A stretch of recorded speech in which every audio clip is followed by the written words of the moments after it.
Welcome to the Sara-Zanmai weekly episode by episode review, the Kunihiko Ikehara show that makes less and less sense and somehow more and more sense every single week. And we finally done it. We've reached the finale, episode 11 of 11. It's been a long, kind of crazy journey getting here, and I don't really know what to say. This show is probably one of the best of this year for sure. And I feel like the finale really has to live up to the show, or I don't really think the finale can do anything wrong for me at this point. I'm really fine with whatever character conclusion they come to. That being said, let's talk a little bit about what happened last episode. So last episode, Enta was on the verge of dying, and they had to get the 4 plates back. But most of the episode revolved around Mabu and Reo and kind of the relationship and really just tying up their character arc, because we've seen so much of them over the course of the show. And for them to not have a satisfying conclusion to their, character arc would be kind of, against the purpose of having them included in the first place. So we found out the secret was that Mabu only came back as an automaton, or only doesn't say that he loves Reo because that's the condition that he could come back on. So at the end, when Reo finds out about this, when he extracts his Shiriko-dama and is able to get that Sara-Zanmai, truth revelation, he says, "I do love you," and his mechanical heart can't take it and it explodes, and we get this nice little emotional beat at the end of the episode. And Enta gets wished back to life with the 5, dishes of hope. And Toei comes back, shoots Reo when he goes crazy from just losing his partner. That's the only thing that he's ever wanted. So that being all said and done, now we just have to, defeat the Dark Kappa Prince and save the day, right? So without further ado, let's get started.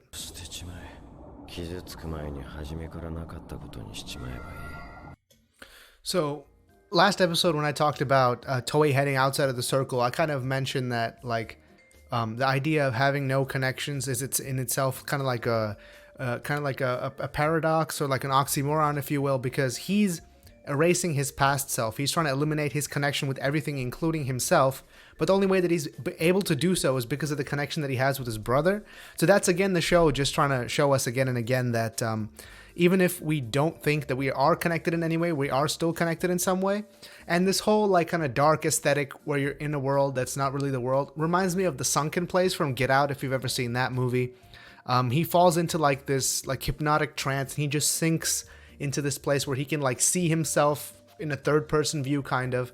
And this really reminds me of that, because Toei is able to see his actions from a third-person's perspective, but instead of having some kind of moral judgment on it, he just wants to remove it all, erase his existence in its entirety, because he recently lost his brother. His brother was the most meaningful thing to him in his life, and he lost him in a way that he probably didn't want to lose him, and now he feels like he doesn't even want to exist, right? That's the first step of grief, is just wallowing in this self-pity kind of thing. And the show is kind of saying that even if you have these people in your life who you end up losing, and you lose these connections that you don't really want to lose, it seems to me like the show is trying to say that there is something still worth living for even after that case, because we do see Enta and Kazuki trying to save him, even as he's actively trying to distance himself from them. I just thought it was cool that the show's saying that, even while it's showing us that he's actively trying to distance himself from them, because if it was just him distancing himself and they didn't show the other aspect of it, it would be a little one-sided, but we get both sides of the argument in this case.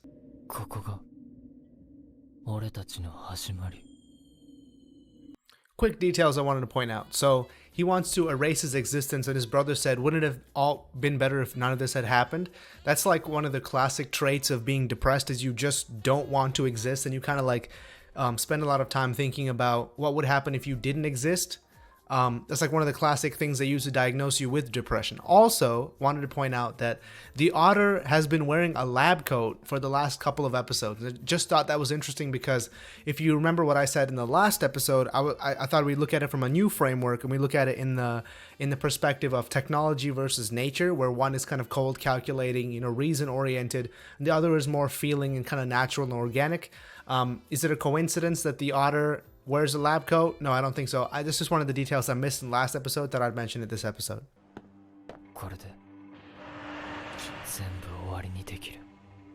So he does realize the oxymoron of him relinquishing his connections with the world, and he has his brother still left. He recognized that. I didn't actually think he would. And he ended up shooting his brother before he's going to shoot himself. So not only does he want himself not to exist, he realizes that his brother, or the version of his brother that showed up in this like alternate reality dream version, also shouldn't exist. Like, and the show is getting so abstract at this point. We're devolving into like Inception level dream logic at this point.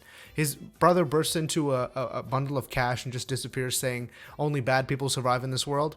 And this shot is also happening on a bridge, and the shot that they cut to in between where they were going underneath the bridge on the boat, also a bridge. Bridges seem to be like a very heavy-handed visual metaphor in this show. Is it a coincidence that he's throwing a masanga from a bridge down to the people down there when his brother was up here? Does that signify something? I don't know, probably.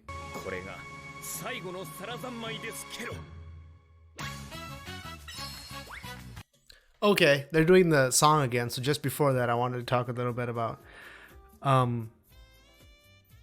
this show is really good, first of all. Second of all, the vocal harmony that I mentioned, that like wrapping up the like summation of the entire point of the series, we get a look. The show is basically a 3-part character study, right?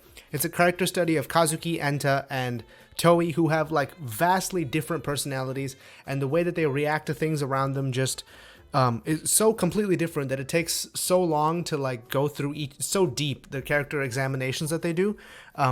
And when they fall into this like dimension, like the loading screen dimension, when they cut to ads in the show, is the dimension that they fall into, the dark dimension, and they lose all their memories, and they realize, like by looking at their lives from a third person perspective, as they're losing the memories that they've made with their friends, they realize what they've wanted all along. When a hero gets to the end of his journey, you see like this like realization of the goals that they've always wanted. But this is so different from that, because it's not really something that they've always wanted. They just realized something that was in them all along, but not in a way like, oh, I had the power in me all along. It's like they identified the faults that they started out with, and that they were able to correct through the help from their friends and the journey that they've been through. So it's kind of like when you climb up a mountain and you're at the peak and you are able to look down at yourself climbing up the mountain.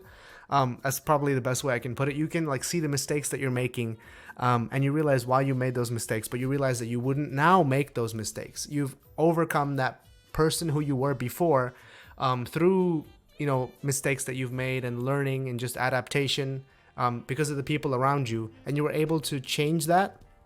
That being said, a little thing about the visuals in this show. Clearly, the show's visual quality has been consistent all throughout, and I think that really has to do with them keeping this tight 11-episode schedule. I don't know if it's a budget thing or like a talent thing, but they've really put a lot of thought into the episodes and like the visuals of it. No shots ever look bad, and now we've gotten to the point where the dark dimension, just Kurokepi just breaks the sky and comes out. That was a pretty affecting shot, and now we're back on that digital Sara-Zanmai bridge, and we get to see the final repetition of the ritual, because when we've seen this ritual in the past, we've seen them do the Sara-Zanmai dance and like have some kind of closure, and now we're being shown it again. Like this has built up so much meaning because this is the ritual that helped them grow throughout the series, and now we're going full circle back to the beginning when we're singing the whole song all over again, and of course very hyped to see that.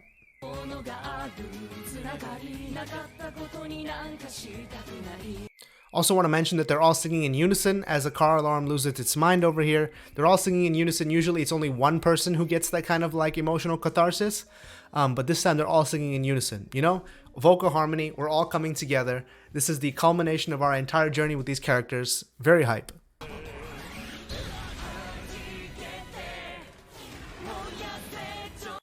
The Otter shows up and literally says, "I am an abstract concept." That's the show poking fun at itself, obviously. It's like, try and put me in a box. That's what the show just said to you. So if you watch that shot, when the Otter shows up and be like, "I am an abstract concept," it's like, we're not referring to any one thing here, This Otter could stand for any number of things, like I've been saying this whole time. You can look at the show through any number of perspectives, and they all make equal sense, because the show is really meant to be more about just abstract concepts, and you can analyze it through whatever framework you want. Thank you for acknowledging me, show. Here we go.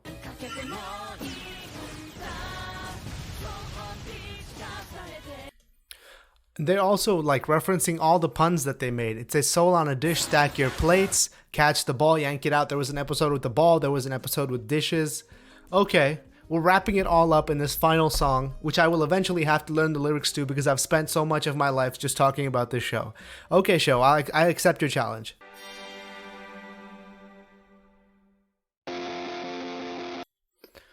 So a couple little things before we wrap up the episode. So, there's so many visual metaphors I can't even begin to talk about all the stuff that happened right there. So they walked up a series of like those little connection signs that have been popping up the whole time to get to give them the masanga, and then after that we had this whole like triple Sara-Zanmai where they like talk about how it was the past of some future and the future of some past, and the dish is the like vehicle of life.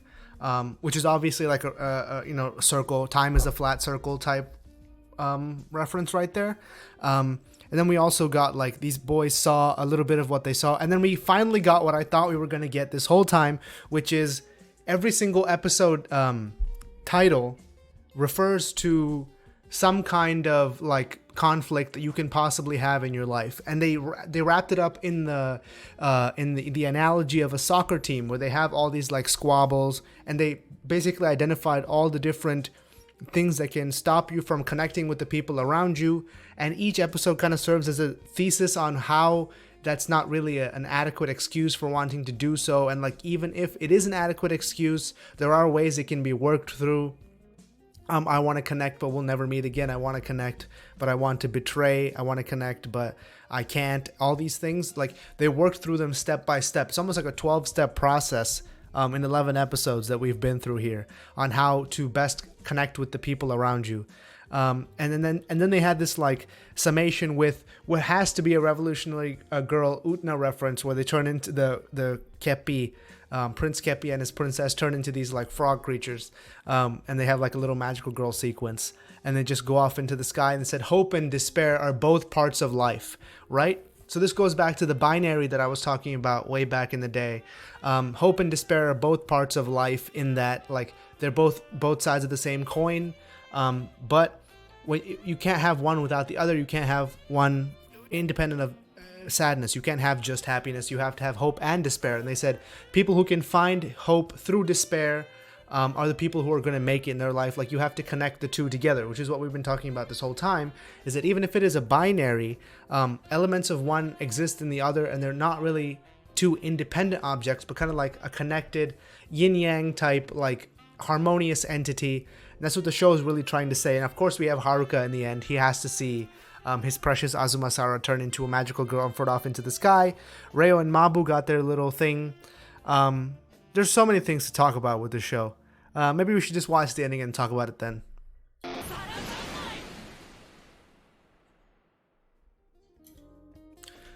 That's the end. So Toei does end up facing, repercussions for what he ended up doing. He ended up shooting a guy on a boat, and he had to face it, but he was treated as a juvenile, and he could eventually come back. And he made it. He was able to, sacrifice his, overcome the crime that he committed, like put his old past life behind him and move forward. What an uplifting end to a pretty great show. I don't really know how else to put it. This is my anime of the season for sure. We'll see what else comes out this year, but this is an early anime of the year contender for me. Just the music, that last ending theme is like so reminiscent of like early 80s kind of like power ballad anime jingles. And it's just a great way to sum up the show in particular. Like they're using all the puns that they've been using this whole time, all the imagery that they've been using this whole time, balls, dishes, soba, all that stuff. In a weird way, he ended up right where his brother was when he shot the dude and his brother went to jail for him. Time is a flat circle, everything is connected and all that. It would take so long to break down all the connections that happen in the show, and I don't really want to just bog you down with all the little minor details, but this is just a great ending to a great show. It's just short and sweet, 11 episodes. They got in, they got out, they did all that they had to do. The Japanese mythology connection, I've liked it from day one. There's so many frameworks you can analyze this with, like the police being part of the state, and like technology versus nature. And just like, but mostly it's about like finding connections. There's no excuse not to connect. Even if you think you're not connected, you still are. There are people around you who are connected to you. if I was going to read into this cynically, this seems like Kunihiko Ikuhara's way of trying to better the depression problem in Japan. You know, there's so many people who are hikikomoris, just stay inside all day, they're neats, they're not really engaged in society around them, and he wants to let them know, like, hey, even if you're not connected, even if you think you're not connected, there are still people around you who are connected to you and who are willing to help you pick yourself up and make yourself through life. That's the kind of uplifting message that he wants to see. I think that's the kind of uplifting message that we need in our society as a whole these days. Just a great show and a great way to say that without really hammering you over the head with the point. Because if you go to watch other shows, like, it gets really, really deep into that. And Japanese anime kind of had this message for a long time, because it is a really big societal problem in Japan and in kind of advanced Western societies in general, that the youth are kind of just disengaged from the world. And they don't really see what's in it for them at the end of this long, dark tunnel with no hope in sight. And he wants to say that despair and hope are part of the same thing. You have to go through the despair to see the hope. And those people are the ones who will eventually be successful in life. That's what Kunihiko Ikuhara, I think, is saying in the show. And what a great way to say it. So just a fun, entertaining show all the way throughout. I'm going to watch this episode to the end, and that's probably it.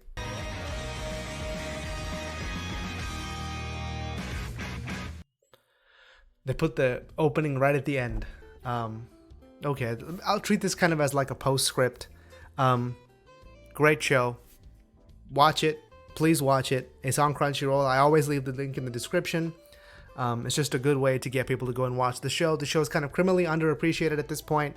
I think in the coming few years, it will be regarded as one of the better shows that came out in the past few years. And there are some people who say it's trying to be fake deep or whatever. If you look at the show and you don't think it's deep, then I don't know what deep is anymore. I don't really know what else to say. I feel like I went over a lot of the same points in the previous episode, and this show was just like a perfect little cherry on top of the cake, the bow at the end of the package. Great show. Just a second of applause. Just if you ended up watching the show and you feel the same emotions that I felt, the build-up, the characters, everything was so perfect. Let's just take a second to enjoy this, because like good anime like this, it's so difficult to make. And he came out of, like, he's been inactive for so long, Kunihiko Ikuhara, and he came out, like, delivered this masterpiece at the end of this in 2019. You know, what a great year for anime so far. That's it for this episode. Thank you for watching. Like, comment, subscribe, all that good stuff. And I'll see you next time, next season. Stay tuned for my summer 2019 anime impressions. We'll find out what show we're going to be watching next time, next season. Thank you for watching, and I'll see you next time.